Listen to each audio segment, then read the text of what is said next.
Talofa and Aloha. Welcome back. We got Krystal, Ball, and Saga Enjeti. Let's see the Dem leaders desperate to win back billionaires. Yay, Dems. Hakeem Jeffries, of course, they're leaderless effectively at this point. Even if you ask them, like, who's the leader of the Democratic Party, they'll all be like, I don't know. But Hakeem Jeffries is the top Democrat in the House. And he was asked, their phones are ringing off the hook with Democratic base voters who are like, what are you doing? Where is the resistance?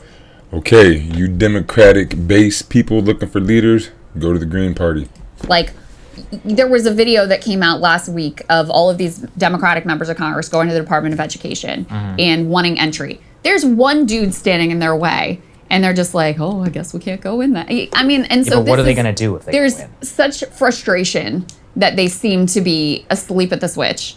And so, in any case, Hakeem Jeffries gets asked about this dynamic, and effect was like, well, what could we really do? Let's take a listen to what he has to say.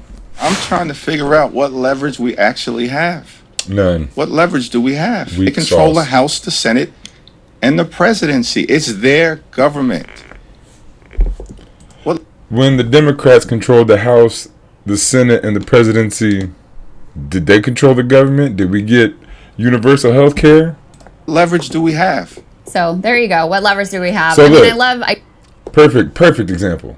They don't have leverage now. They didn't have leverage then. Then, if the Democrats aren't going to do anything, it does, like, if they can't do nothing when they're in office and have all this power, and they can't do nothing when they don't have any power, they're not going to do anything.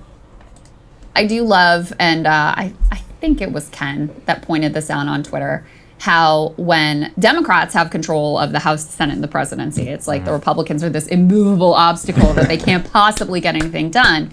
And when Republicans are in that situation, suddenly like, oh, they can just, run roughshod and do whatever they That's why the Democrats suck. They're feckless. If they, like, she said what I just said, but then she's going to tell you to vote blue no matter who.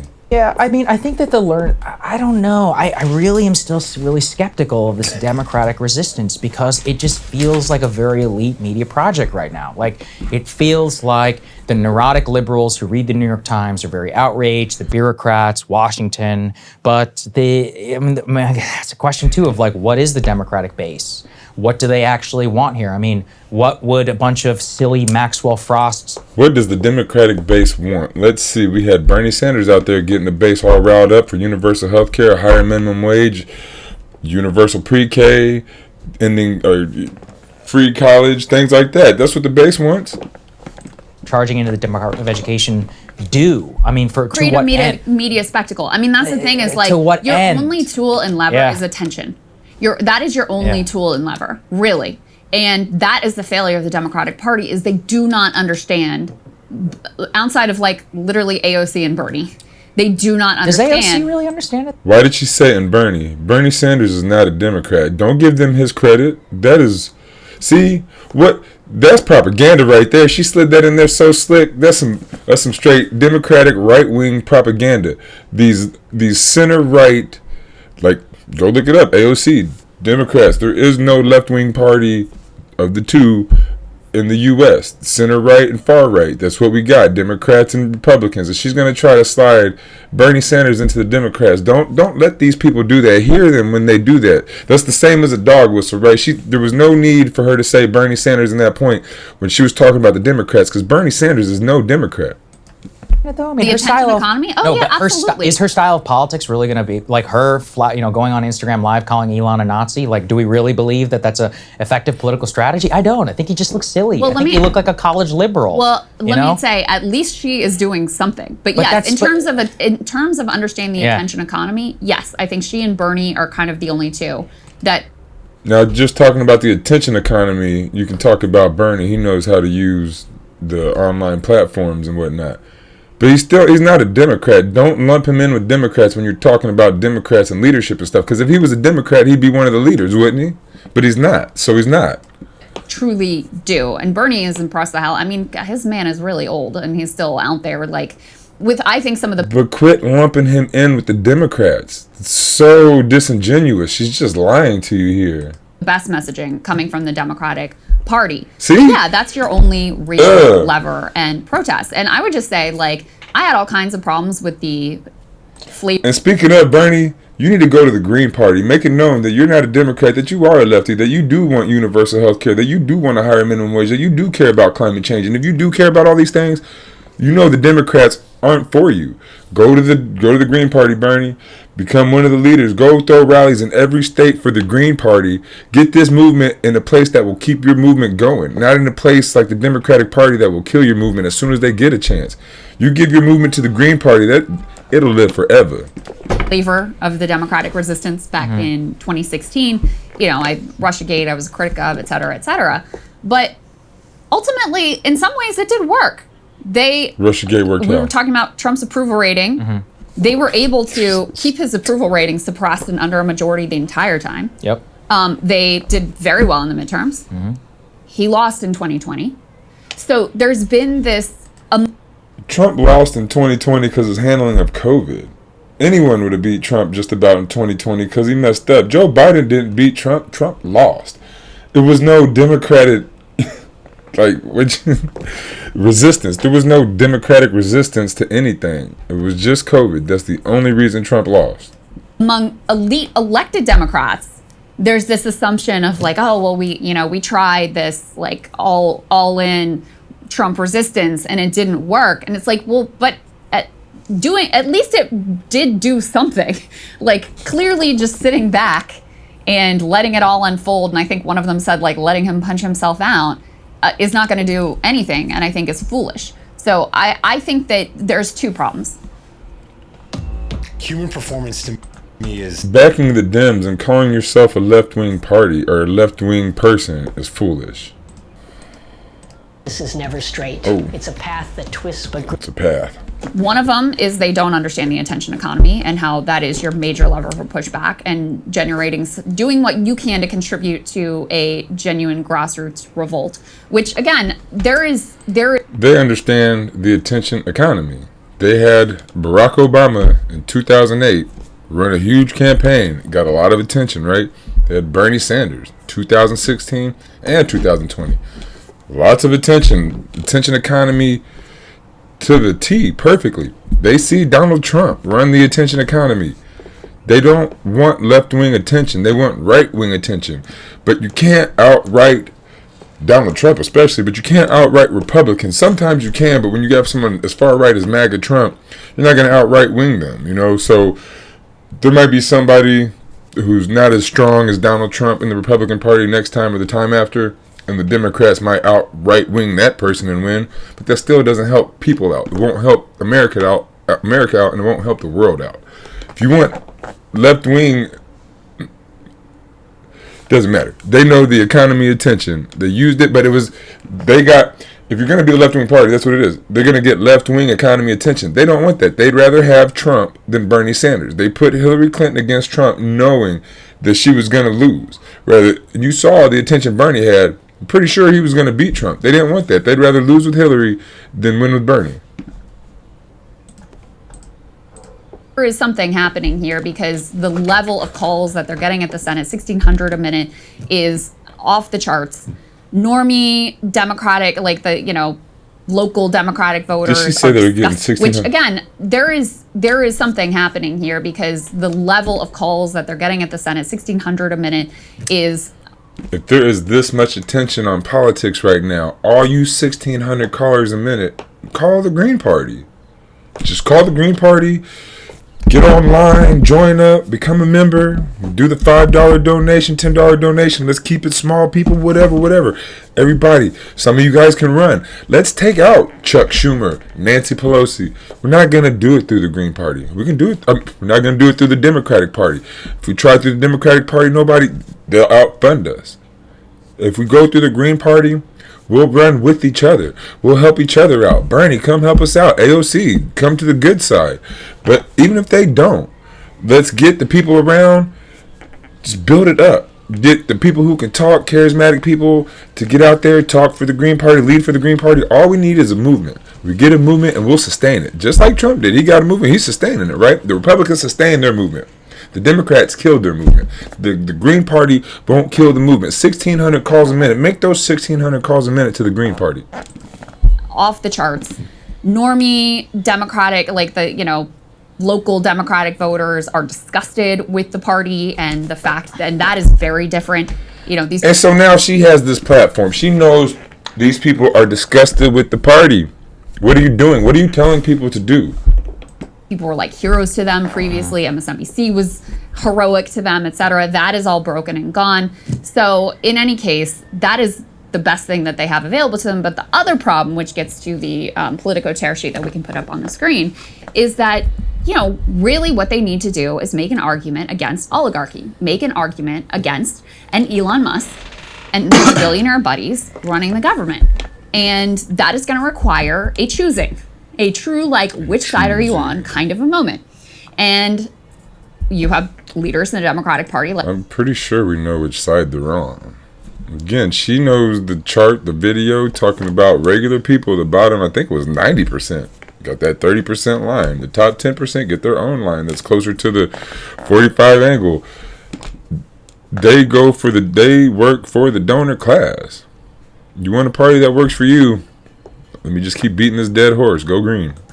Like Hakeem Jeffries, who instead is trying to go to Silicon Valley and mend fences with the billionaires who happen to be, and not the 100 million, the mere 100 millionaires that happen to be on the Democratic side of the ledger. So he met quietly, they say, with more than 150 Silicon Valley-based donors last week in California, early step in Democrats' efforts to repair relationships with a once deep blue constituency. The meet and greet in Tony Los Altos Hills comes at a precarious moment for Democrats in the tech world, which is lurched rightward in the second Trump era. World's wealthiest tech mogul is upending Washington. Democratic leaders are facing criticism from their own base for their halting response. Jeffries, meanwhile, was on the West Coast, seemingly trying to avoid the next Elon Musk. Let's put this next quote up on the screen. This is kind of like the money quote, so to speak. So he says, there's significant fear that these tech folks who've been with us for a long time will say, F it, we're going with the other guys, said a major Democratic donor advisor. These donors are also pissed watching former and current colleagues have unlimited, unchecked power and getting richer off of this, and they're not. Democrats are trying to mend fences, and they're also trying to keep them in the tent, according to this individual. So what they're saying is the Republican donors are getting richer while they're not getting richer. And if they would have got the Democrats in, they'd be getting richer. And that's what they're worried about.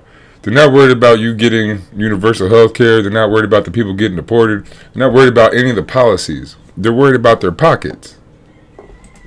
Let's go ahead actually to the Nate Silver piece, because I thought D4. he wrote this. This is D4. He actually broke this down pretty well. It's like, they need a billionaire strategy. You could be pro-capitalism or anti-oligarch, but the middle ground won't persuade voters. And the middle ground is kind of where the Biden administration... What in the world? What is the middle ground when the Democrats need a billionaire strategy?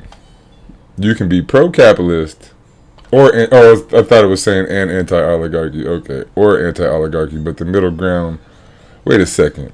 Okay, I misread it. My bad. Administration was because they did things that were genuinely adversarial, that this class of people hated, and the Wall Street people hated, and were pissed off. But the antitrust stuff was really adversarial. It was very unpopular among wealthy people. The aggressive enforcement at the CFPB, aggressive enforcement at the National Labor Relations Board, all of these things were deeply unpopular with billionaires. But rather than doing the FDR, and I welcome their hatred and embracing that as your identity, as we're going after these guys, they tried to do what Hakeem Jeffries is doing here. We still like you. We still want you in the tent. We're going to do these various cultural things that maybe you like, et cetera, et cetera. And that approach is not going to work. So Nate Silver is 100% right that this middle ground of what he describes separating the world into naughty and nice billionaires, which is what the new chair. She is so middle ground. She is so vote blue no matter who. Talking about she's a progressive, but I'm for universal health care, but vote for the Democrats. It's nonsense. Or the Democratic National Committee, which he floated as the appropriate approach here, that is not going to cut it. And if you're actually going to push back against this movement and the Elon takeover and Trumpism in general, you are going to have to. Again, they put Hillary over Bernie because they would prefer Trump's version of politics to Bernie's version of politics. And Bernie's just a little bit left. He's not even all the way left. But what are you talking about? They to cut it. And if you're actually going to push back against, so they're not push. Why would they push back against Trump? That's what they want. They would prefer. Hillary is so much closer to Trump. Hillary is like what, 10% to the left of Trump? Maybe. They are so Biden, crime bill Biden, doesn't care about people, says he doesn't care about other people, but I care about my family and I'll pardon them and all this. How is that different than Trump? How is that so much better than Trump? It's not, ooh, they're going to push back. No, they're not. The Green Party will, though.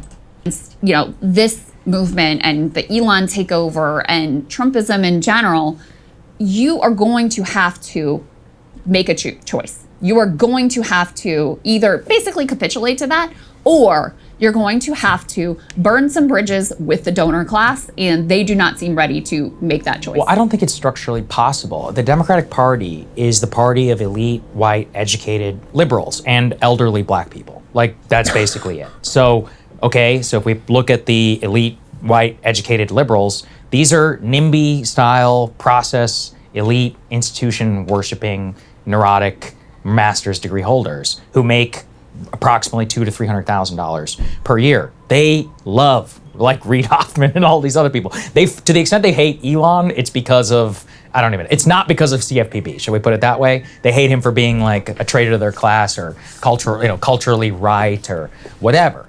Even a lot of these Silicon Valley donors, I mean, if you look at the things that they care the most about, it's going to be literally DEI and like transgender issues. That's part of the reason the party is become the way it is. So how can you turn against oligarchy? I mean, if you don't have the voter base to sustain it, those people don't culturally trust you. Can you roll back 20 years of cultural left direction? I don't think so. But that's what 20 years of culturally left direction. What is that? 2004? Again, Barack was fake. He was a fake progressive. He said all the right things. When he got into office, he didn't do anything. He passed Mitt Romney's health care. He passed a right-wing health care plan that fined poor people for not being able to afford health care. Who's after Barack? I mean, we went to Bernie, but they pushed the left wing out. They didn't. The Democrats have not had a 20-year left wing anything. But the thing is, first of all, I don't think you're right about what the... But see, that's right-wing propaganda. They act like the Democrats are left and the Democrats are center-right. So if your Overton window only goes to the center-right and far-right, then you think Democrats are left, right? That's crazy.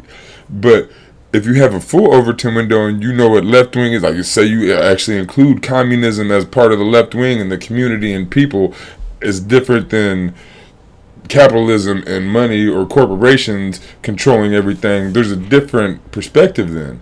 But if all you see is capitalism and oligarchy and money controls, then yes, Democrats are not left wing in any real sense of thought.